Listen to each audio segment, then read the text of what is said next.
ग्रामीण सहकारी समितियां गांव के आर्थिक विकास का एक महत्वपूर्ण मॉडल है जो ग्रामीण क्षेत्र में रोजगार उपलब्ध करा रहा है। सहकार का अर्थ होता है साथ मिलकर काम करना। ग्रामीण क्षेत्रों में रहने वाले करोड़ों लोगों के लिए सहकारिता एक ऐसा मॉडल है जो उन्हें आर्थिक रूप से स्वतंत्र और समृद्ध बना रहा है। हमारा प्रयास है कि सहकारी समितियां को, संस्थानों को हम मार्केट में कॉम्पिटिटिव बनाएं। भारत में 8 लाख से ज्यादा सहकारी समितियां हैं, जिनमें करीब 29 करोड़ सदस्य हैं। अपनी रोजमर्रा की जरूरतों के लिए ये समितियां खुले बाजारों पर निर्भर रहती हैं, जहां कई बार इन्हें या तो ज्यादा कीमत चुकानी पड़ती है या फिर खराब क्वालिटी के सामान की वजह से नुकसान उठाना पड़ता है। इन्हीं मुश्किलों को देखते हुए केंद्रीय गृह एवं सहकारिता मंत्री श्री अमित शाह जी ने अगस्त 2022 में जेम पोर्टल पर सहकारी समितियों को क्रेता एवं विक्रेता के रूप में लाने की पहल की है। देश भर की सभी सहकारी समितियों के लिए जेम के दरवाजे खुले हो रहे हैं। मैं कोऑपरेटिव सोसाइटीज को आज के दिन ये भी अपील करना चाहता हूं कि अपने आप को जेम पर रजिस्टर करने के लिए तैयार करें। गवर्नमेंट ई मार्केट प्लेस यानी जेम एक ऐसा प्लेटफॉर्म है जहां सहकारी समितियां लगभग 60 लाख विक्रेताओं के एक बड़े समूह तक पहुंच बना सकती है, जिससे प्रतिस्पर्धा बढ़ती है और उचित दर पर सामान उपलब्ध हो जाता है।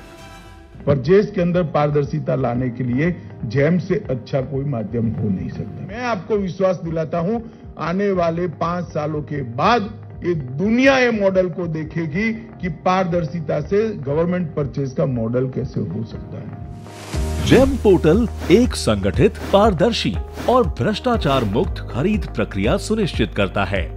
साथ ही डिजिटल भुगतान की सुविधा से भ्रष्टाचार को जड़ से उखाड़ने में भी मदद मिलती है।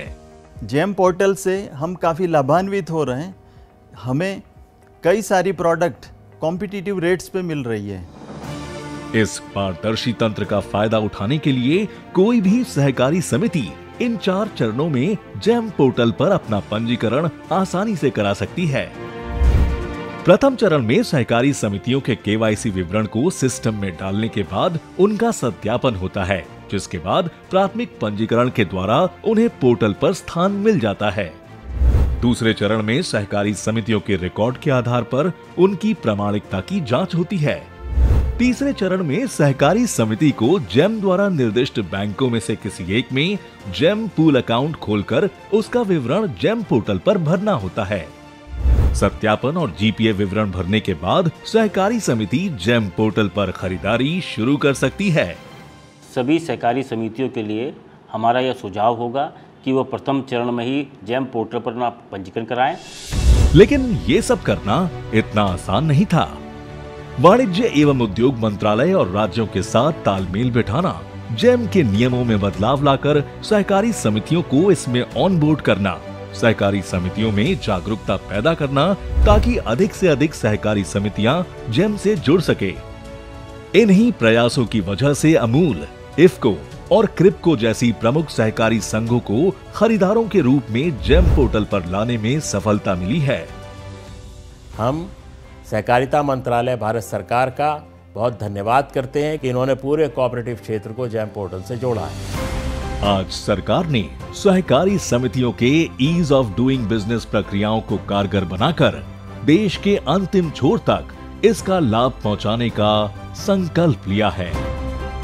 सहकार से समृद्धि यानी रोजगार में वृद्धि।